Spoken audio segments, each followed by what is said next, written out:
Episode 4 की starting में हमें दिखाया जाता है, क्या तुम सच में इसे नहीं जानते हो जो इसका नाम यंसु है और यह ड्रामा इंडस्ट्री की एक ऑफिसर है। या बीच में खड़े लोग कह रहे होते हैं हमने तो इस जैसे पर्सन को पहली बार देखा है जो कि काफी ज्यादा प्रीटी और यह तो सच में काफी ज्यादा गॉर्जियस है। यंसु बीच में खड़े किसी बंदे से कह रही थी कि तुम्हारा प्लास्टिक बैग मेरे पास है। मन में कह रहा होता है काश यह मेरे बारे में बात ना कर रही हो। बाकी लोग पार्क को देखकर काफी ज्यादा गुस्सा कर रहे होते हैं क्योंकि वह समझ जाते हैं कि वह लड़की पार्क से बात कर रही है। हमें दिखाया जाता है यंसु उसे अपने इंडस्ट्री में लेकर आ जाती है। यंसु पार्क से कहती है अगर तुम्हें अपना ब्रीफकेस लेना है तो तुम मेरे साथ आ सकते हो। और पार्क उससे कहता है तुम मुझे मेरा ब्रीफकेस दे सकती हो, कल तुम इसे आउटब्रेक साइट पर ही भूल गए थे। पार्क इसके लिए उसका धन्यवाद करता है। यंसु पार्क से कहती है इसमें मिले कुछ डॉक्यूमेंट्स की वजह से ही हम इसके ऑनर को ढूंढ सके हैं। चलो ठीक है, मैं टॉपिक पर आती हूँ। वह कहती है मैंने उस मॉन्स्टर के बारे में पता किया, वह काफी ज्यादा स्ट्रॉन्ग था। उसे वह दोनों अवेकनर्स डिफीट नहीं कर सकते थे और वहाँ पर तुम भी मौजूद थे। तुम एक विटनेस हो, आखिर वहाँ क्या हुआ था? मुझे लगता है तुम भी एक अवेकनर बन चुके हो और तुमने उस गोब्लिन मॉन्स्टर को डिफीट कर दिया है। तभी पार्क बोलता है तुम अब मुझे रिक्रूट करना चाहती हो? नहीं, मैं तुम्हें रिक्रूट नहीं करना चाहती हूँ, बस तुम्हें बता रही हूँ कि तुम एक अवेकनर बन चुके हो, तुम्हें अपना रजिस्ट्रेशन करवाना चाहिए अवेकनर लिस्ट में, जिससे तुम्हें पता चल जाएगा कि तुम कितने पावरफुल हो। पार्क इसके लिए मान जाता है और वह रजिस्ट्रेशन मशीन में चला जाता है अपना रजिस्ट्रेशन देने के लिए। रिसेप्शनिस्ट उसे कहती है कि तुम्हारे अवेकनर एबिलिटीज के बारे में जल्द ही बता दूंगी। पार्क यंसु के पास आता है और बोलता है क्या मेरा रिजल्ट अनाउंस हो चुका है? यंसु उसे बोलती है अभी तुम्हें यहाँ रुक जाना चाहिए, अभी तुम्हारा रिजल्ट मेरे पास नहीं आया है। इसी के साथ उसका रिजल्ट उसके पास आ चुका होता है और वह उसके रिजल्ट को देख रही होती है और पार्क अपने मन में कह रहा होता है कि मैं इस रिजल्ट को लेकर इतना परेशान क्यों हूँ। फिर पार्क यंसु से कहता है कि क्या मेरे रिजल्ट में कुछ गलत है? यंसु उसके लिए उसे मना करती है और रजिस्ट्रेशन कार्ड देते हुए बोलती है तुम्हारा रजिस्ट्रेशन सक्सेसफुल हुआ। वह कहती है मैं उम्मीद करती हूँ आगे जाकर तुम पावरफुल अवेकनर बनोगे जिससे कि तुम्हारी मुसीबतें ज्यादा बड़ी नहीं होंगी, मुसीबतें ज्यादा बड़ी ना हो और मैं चाहती हूँ कि तुम अपने आप को सर्वे रखो। पार्क अपने मन में सोच रहा होता है कि इसने लास्ट कमेंट में मुझे आखिर क्या बोला है, क्योंकि काफी ज्यादा स्कैरी लग रहा है। इसी के साथ पार्क वहाँ से चला जाता है। तभी रिसेप्शनिस्ट यंसु से बोलता है तुम उससे इतनी पोलाइट तरीके से बात क्यों कर रहे थे, क्योंकि उसके पास तो अभी इतनी पोटेंशियल भी नहीं है कि वह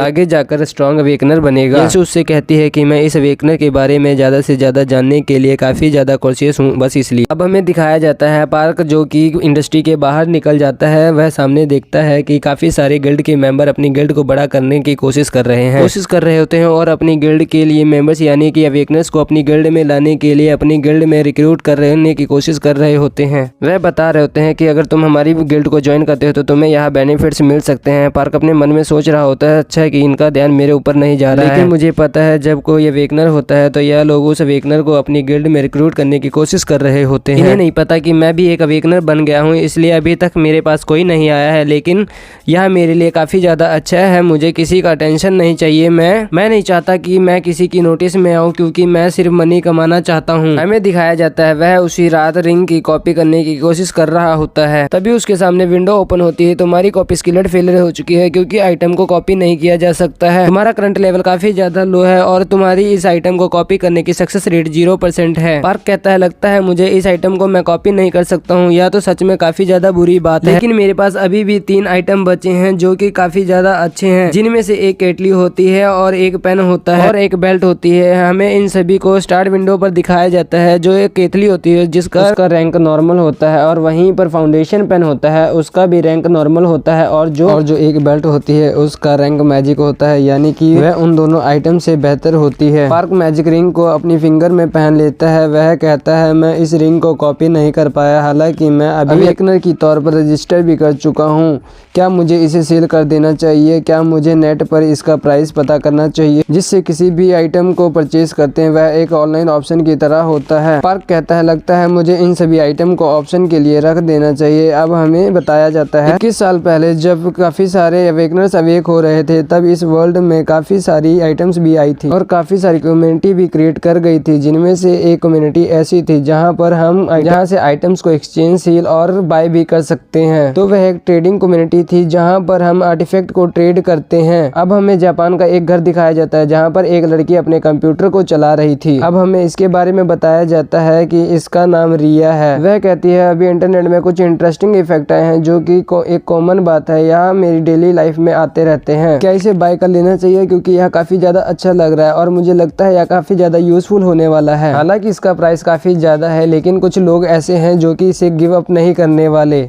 अब हमें दिखाया जाता है उस फाउंडेशन पेन का प्राइस 1 लाख US$ से भी ज़्यादा हो चुका होता है। हमें दिखाया जाता है वह इसी तरह रनिंग करने लग जाता है और वह कह रहा होता है मैं अपनी स्किल्स की मदद से अपने आप को काफ़ी ज़्यादा लेवल अप कर सकता हूँ और अपने आप को काफ़ी ज़्यादा स्ट्रॉन्ग बना सकता हूँ। अगर मेरे को मैजिक का यूज़ करना पड़ा तो मैं अपने स्किल की मदद से उस मॉन्स्टर को डिफीट करूँगा। अगर मेरे को मैजिक का यूज़ करना पड़ा तो मैं अपनी स्किल्स की मदद से उन मॉन्स्टर्स को हरा दूंगा। गेम में काफ़ी सारे मॉन्स्टर्स को डिफीट किया है, मेरे पास उन सभी का काफ़ी सारा एक्सपीरियंस है। मैं अपनी स्किल्स को रियल लाइफ में भी अप करना चाहता हूं, जिससे कि मैं और भी पावरफुल बन सकूंगा। अपनी स्किल्स को इम्प्रूव तो कर ही सकता हूं। अगर कोई मॉन्स्टर मेरे ऊपर अटैक करेगा तो मैं बैक उसके ऊपर अटैक कर सकूंगा। मैं अपनी स्टेज को काफ़ी इंक्रीज करता रहूंगा। तभी एक विंडो ओपन होती है जिसमें लिखा होता है तुम अपने आर्मर को एक्टिवेट करने में फेल हो चुके हो। पार्क अपनी स्किल्स को एक्टिवेट करने की कोशिश कर रहा होता है ताकि वह अपनी स्किल्स को और भी ज़्यादा अच्छे तरीके से यूज़ कर सके। वह कहता है मैं इसमें सक्सेस नहीं हो पाया, लगता है मुझे फर्स्ट ट्राई में ही सक्सेस नहीं मिलने वाली, मुझे ट्राई करते रहना चाहिए तभी यह वर्क करेगी। वह दौड़ता दौड़ता स्किल को बार बार ट्राई कर रहा होता है, लेकिन वह ऐसा करने में बार बार फेल हो रहा होता है। पार्क ने उस स्किल को 20 बार यूज करने की कोशिश की है, लेकिन वह एक बार भी उसमें सक्सेसफुल नहीं हुआ। अब हमें दिखाया जाता है वहाँ पर बाकी जो बच्चे होते हैं वह गेम खेल रहे होते हैं और वह सब बात कर रहे होते हैं कि यह बंदा तो काफी टाइम से रनिंग कर रहा है और अभी तक यह बंदा थका नहीं है। तभी उन बच्चों की फुटबॉल रोड पर चली जाती है और एक बच्चा दौड़कर फुटबॉल लेने जाने लगता है। तभी उसका फ्रेंड बोलता है तुम फुटबॉल लेने वहाँ मत जाओ, जरा तुम्हें अपने आसपास देख लेना चाहिए, वहाँ पर काफी ज्यादा खतरा है। हमें दिखाया जाता है कि वहाँ एक बस आ रही होती है। तभी पार्क उसे देख लेता है, वह तेजी से उस लड़के की तरफ बढ़ता है। तभी वह बस उस बच्चे से टकराने वाली होती है। पार्क कहता है मैं उस लड़के को टाइम पर नहीं बचा पाया। इसी के साथ वह उस बच्चे के पास आ जाता है। वह अपनी स्किल्स को एक्टिवेट करने की कोशिश करता है, लेकिन हमें वहाँ पर खून की बूंदें दिखाई जाती हैं। पार्क अपने आर्मर को एक्टिवेट कर लेता है। तभी दिखाया जाता है पर वह ट्रक पार्क से टकराया होता है। वह पूरी तरह डैमेज हो जाता है और पार्क के फेस पर भी कट लग चुका होता है। वह अपने मन में कह रहा होता है लगता है मेरा आर्मर अभी पूरी तरह एक्टिवेट नहीं हुआ है। तभी वह बच्चे से पूछता है क्या तुम ठीक हो? बच्चा काफी ज्यादा खुश हो जाता है और पार्क से कहता है तुम तो एक बिल्कुल सुपर हीरो लग रहे हो। पार्क बच्चे की बात सुनकर हैरान हो जाता है। तभी उसके सामने विंडो ओपन हो जाती है जिसमें